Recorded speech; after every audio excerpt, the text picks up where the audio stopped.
5 factors not related to my decision for Bhakti, by Krishna's mercy. भोक्तारं यज्ञत्पसां सर्वलोक Maheshwaram सुहृदं सर्वभूतानां ज्ञात्वा मा शांतिम ऋच्छति. Quote, the sages, knowing me as the ultimate purpose of all sacrifices and austerities, the supreme lord of all planets and demigods, and the benefactor and well-wisher of all living entities, attain peace from the pangs of material miseries. Lord Krishna, Bhagavad-gita, 5.9. 1. Fear of eternal punishment.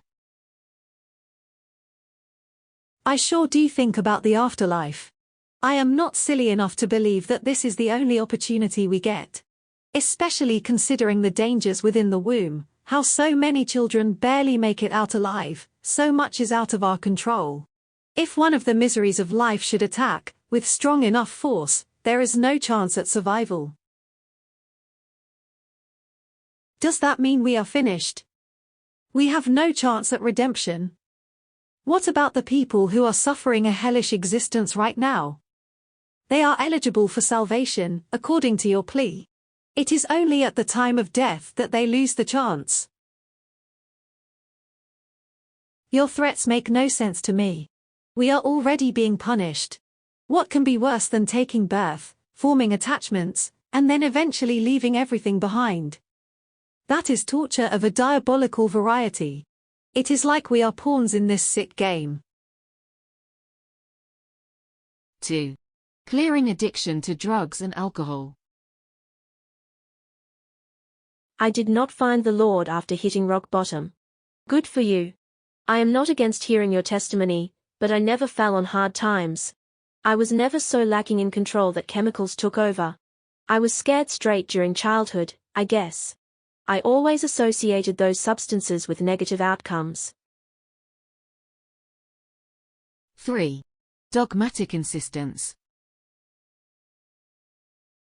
I get it that you think I am going to hell unless I surrender to your religion of choice.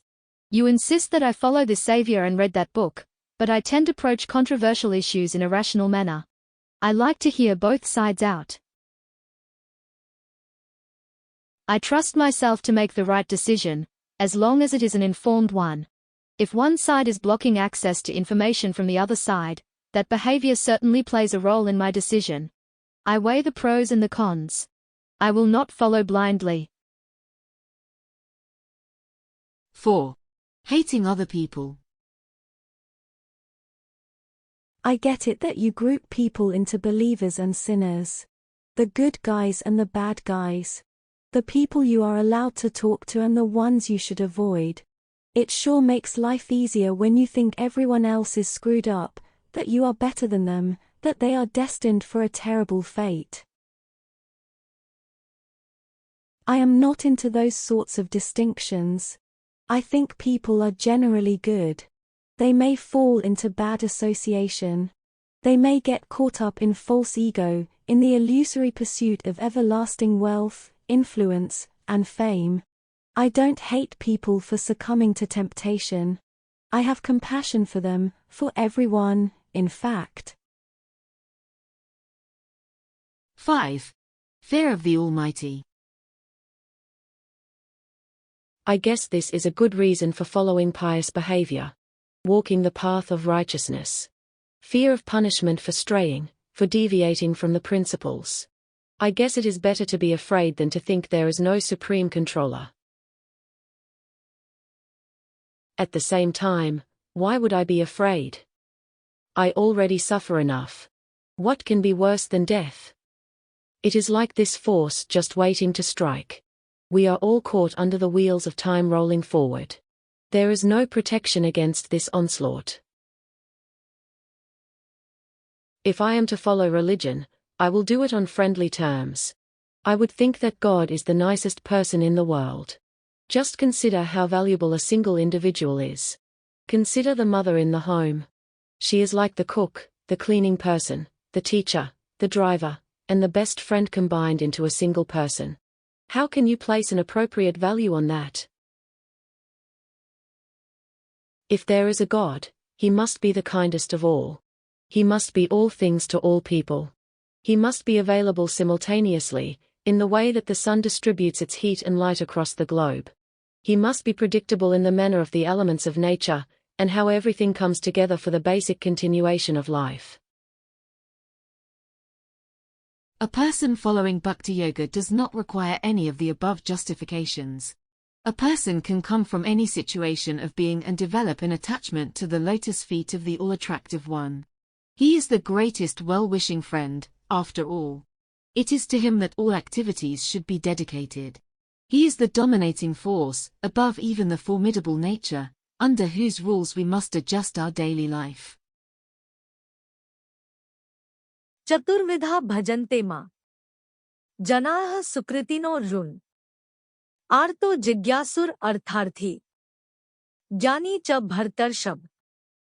Quote, O best among the Bharatas, Arjuna, 4 kinds of pious men render devotional service unto me, the distressed, the desirer of wealth, the inquisitive, and he who is searching for knowledge of the Absolute.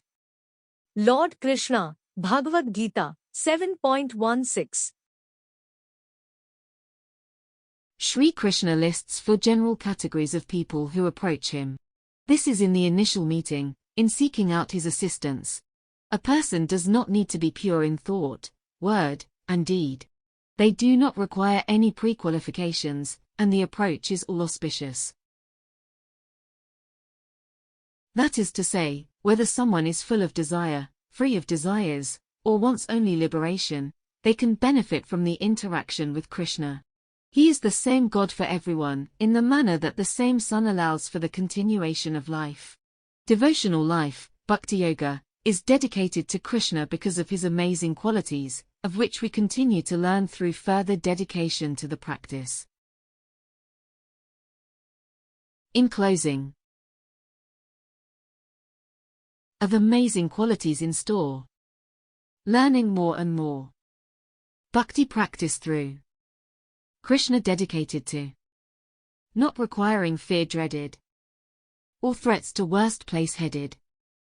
In appreciating nature the same towards his lotus feet came.